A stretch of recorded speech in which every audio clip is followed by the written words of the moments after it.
అంటే ధైర్యంతో కూడుకున్న పని. Though we are a regional party, we didn't expand as on now. We confined only to state, AP, కొంత తెలంగాణ.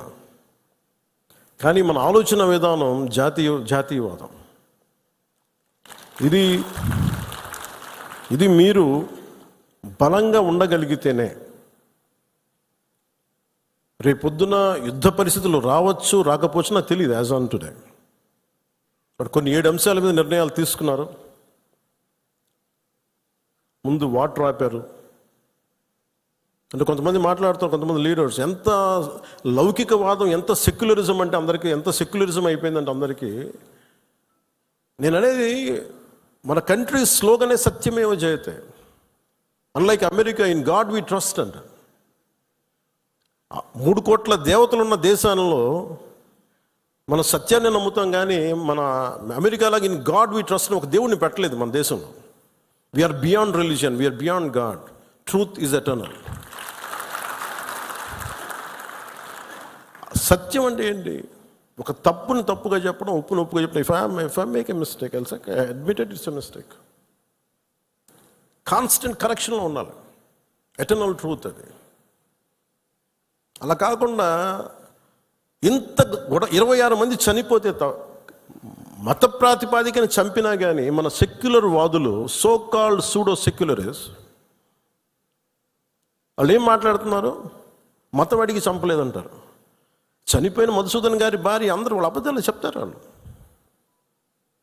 పాకిస్తాన్ని ప్రేమిస్తా అంటారు. వీళ్ళందరూ ఇక్కడ భారతదేశంలో కూర్చొని మీరు పాకిస్తాన్ని ప్రేమిస్తుంటారు. మొన్న కొంతమంది నాయకులు డిబేట్లో మాట్లాడుతుంటే చూస్తున్నాను. మీరు పాకిస్తాన్ అంత ప్రేమిస్తే దయచేసి పాకిస్తాన్కి వెళ్ళిపోండి. ఇక్కడ ఎందుకు? పాకిస్తాన్ మీద మీకు అంత ప్రేమే ఉంటే ఇది మాట్లాడుతున్న పని ఏదైనా వీళ్ళందరూ కూర్చొని కాంగ్రెస్ నాయకులు వీళ్ళందరూ, కొంతమంది ఎమ్మెల్సీలు కూడా ఉన్నట్టుగా అనిపించింది నాకు చూస్తుంటే. ముఖ్యంగా సౌత్ నుంచి ఉన్నారు కొంతమంది సీనియర్ కాంగ్రెస్ నాయకులు. కాంగ్రెస్లోనే విభేదం ఉంది. మేము వెళ్ళిపోతే మీరు పాకిస్తాన్ని, మీరు భారతదేశంలో దాడి జరిగినప్పుడు భారతదేశానికి నిలబడాలి తప్ప పాకిస్తాన్కి నిలబడతాం మీరు సెక్యులరిజం అంటే అది ఏ ససేమిరా ఎవరు ఒప్పుకోరు. ఇక్కడ ఆ బలం మనం చూపించాలి. మనం ప్రాణాలు పోతే తిరిగి వస్తాయా? ఆయన ప్రాణాలు పోయినాయి. ఆయన బిడ్డల పరిస్థితి ఏంటి? ఆయన భార్య పరిస్థితి ఏంటి? మెరిట్ మీద ఉద్యోగం సంపాదించుకున్న అబ్బాయి, ఒకటే కంపెనీలో నిలబడి ఆ మెరిటోరియస్గా ఎదిగినవాడు, ఒకటే మాట ఆయన మా మిస్సెస్ మాట్లాడుతూ ఉన్నారు. మాకు ఏం ఆశలు లేవు సార్. మేము సింపుల్ ఒక చిన్న మిడిల్ క్లాస్ ఫ్యామిలీ. మేము టీవీల్లో కనిపిస్తామని మా కళ్ళలో కూడా ఉండదు. కానీ మా దురదృష్టం ఇలా కనిపించాం మేము టీవీలోనే. నా భర్త చనిపోయినప్పుడు ఇలా మేము టీవీలో కనిపించి మా బతుకులు బయటకు వచ్చినాయి. నా భర్త చనిపోయాడు, అది చెప్పుకోవాల్సిన దుస్థితి మాకు వచ్చిందని. వెళ్ళినప్పుడు బిగినింగ్లో ఆవిడ నన్ను ఎంత ఒకలాగా ఒక నిష్ఠూరంగా మాట్లాడారంటే బాధపడుతున్నారు. మిమ్మల్ని అనకూడదని మళ్ళీ అన్నారు. మీరందరూ ఇస్తేనే కదా నమ్మకం.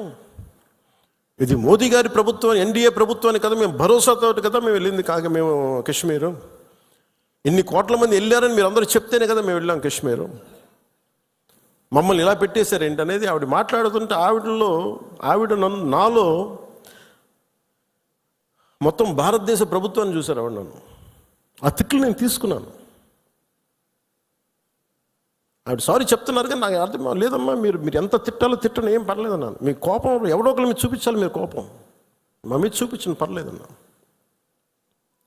అంటే ఇంత దారుణంగా ఉంటుంది. నేను అనేది ఏంటంటే మనం నువ్వు ఏదైనా సరే